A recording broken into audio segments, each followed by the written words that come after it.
Well, Sláinte do Buckaroos, and how the heck are you? So here's what I got going on here. I've been doing, last night I was trying to come up with a cherry cordial cocktail. I've got a podcast coming up called And a Chaser, where there's three hosts, I guess co-hosts, myself being one of them, Jersey Johnny, set it up, Jersey Johnny, Beer Samurai, and myself. And the idea, the theme changes weekly, but the idea is to have a beer and whiskey pairing. This particular theme is new acquisitions or recent acquisitions, since it's been about a month now, but nevertheless. So I've been trying to come up with this. I've got three different ideas at this point, but I don't know which one I'm going to use. But I was trying to come up with a cherry cordial cocktail. And originally I was thinking of two Ohio products. But then I forgot I had this when I was looked over at my whiskey areas. Oh, shit. If I'm doing a cherry cordial cocktail, the cherry vanilla infused bourbon really is the one that makes sense. Bartender crafted, St. Elmo Steakhouse. This one's not Ohio, though. It is Indianapolis. However, I didn't buy it in Ohio. I bought it in Cincinnati, but nevertheless. But I figured, but I haven't tasted it yet. I love the one I came up with yesterday. So what I did was, in this case, I'm using the same simple. So I did a cherry vanilla simple, dark cherry vanilla simple, I should add. In this case, it's 2 ounces of this particular whiskey and then some dashes of cocoa bitters. So I haven't tasted it yet, so let's see.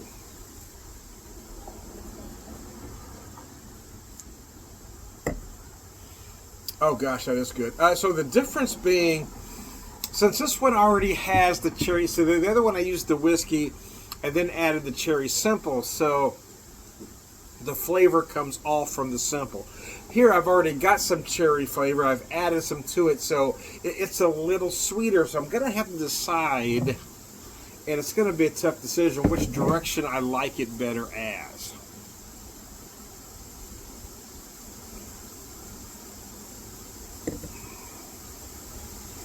I will say, though, if I'm trying to mimic an actual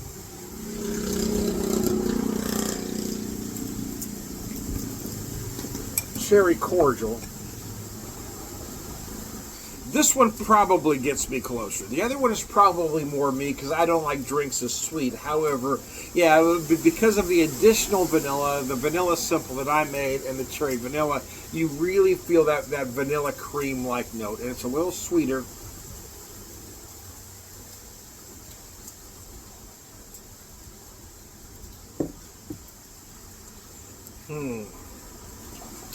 Gosh, that's going to be tough. That is delicious. So we came up with this idea when I was just getting back from vacation, but then we've done one show since then, but because of the day that show fell on, it was National Liqueur Day, so we changed the theme for that day.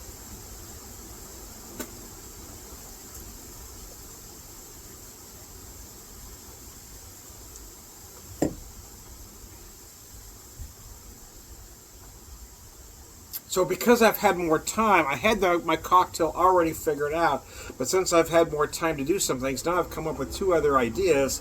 This one of them being this cherry cordial I really like, and then I have another idea I don't want to mention in this particular video, or the original cocktail I had, because I'm not sure which way I'm going to go as we speak, but boy, I do like this cherry cordial. And the reason I'm leaning towards the cherry cordial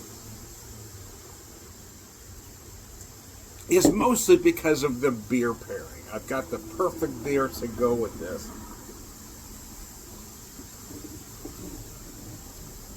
So I'm going to have to weigh my options. It's not just a matter of looking at the beer pairing, or we're looking at the beer or the whiskey. It's looking at the pairing of the two.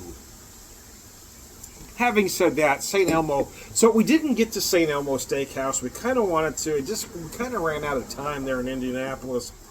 But when I saw this whiskey, I really wanted to try it, and it is good for a flavored whiskey. It is done very well. They have a recipe on the back for Elmo Cola. Fill a rocks glass with ice and 2 ounces of bourbon. filled with cola, garnished with 2 cherries. My wife tried that, and she actually liked it. Produced and bottled by St. Elmo Steakhouse, Indianapolis. It doesn't say where or who distills it. But there's a lot of distilleries in Indiana. I mean, there's no telling, to be honest with you. Bottom line, it's very good. I do like this. I will tell you that this version of my cherry cordial is a little sweeter than my original one. For a lot of reasons. I'm using a higher proof whiskey in the first one, and it's not a flavored whiskey. So here I've got some additional sweetness. What I'm battling up here is that, although the other one really is more to my taste, to be honest, this one really kind of embodies that cherry cordial, because cherry cordials are very sweet.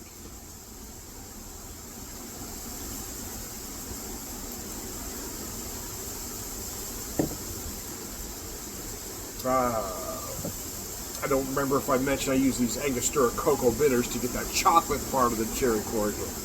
We haven't heard about chocolate. And if you want to add something additional,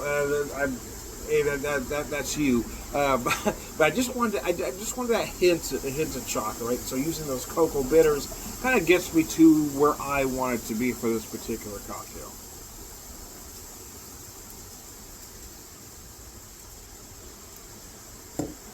Oh gosh, man, that is really good though. It is a little sweeter than my previous cocktail. It really is. However, it is just delicious, man. I like coming up with different flavors. I wish this whiskey was available to me though. I picked this whiskey up at a Jungle Jim's in Cincinnati, the Eastgate location.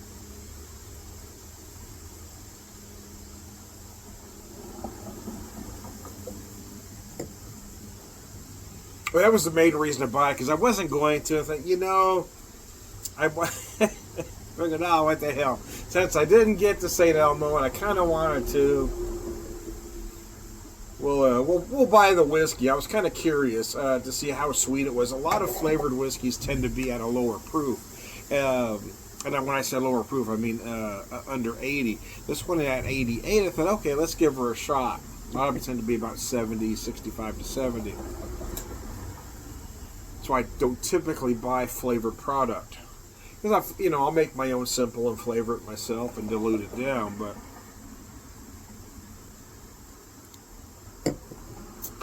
but nevertheless, this is really good, man. Those that don't enjoy the taste of whiskey as much as I do will love this particular version.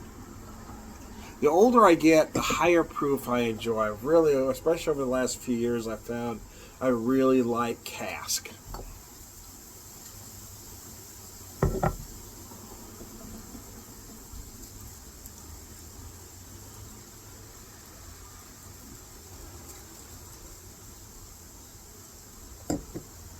If you want to, you can always add a little water. If you're drinking neat, just add just a touch. I typically don't, to be honest with you, because I really got a feel for cask. But I feel like it also makes a nice cocktail if I want to make a Manhattan or a version of an old fashioned or a cocktail like this. I like that extra higher proof than to add my own simple or sweet vermouth or whatever I'm adding to it.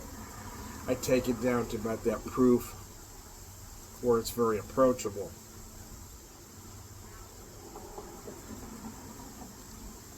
Having said that, this one at 88, adding the simple to it, I think it makes a perfect dessert cocktail. It's that perfect, after dinner cocktail, just to relax. Not a real high proof. It's not going to take you out of the game. It's one you can sit and relax with. Be a good date night cocktail.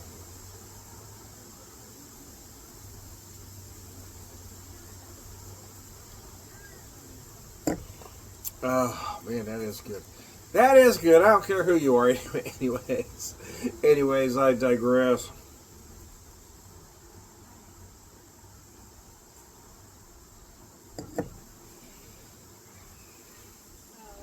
It has been unseasonably warm here in the Ozarks, so I decided I'd come outside and sit in my bar area. Well, my bar area is actually my garage, but it's right at the corner, man. Right where the door is. So then I got my little corner of the world. I can wave at people. They wave at the crazy old man drinking in his garage. anyway. Anyway, I digress. I am Tom, the Whiskey Whisperer, Whiskey Evangelist, prolific whiskey drinker, purveyor of wisdom, and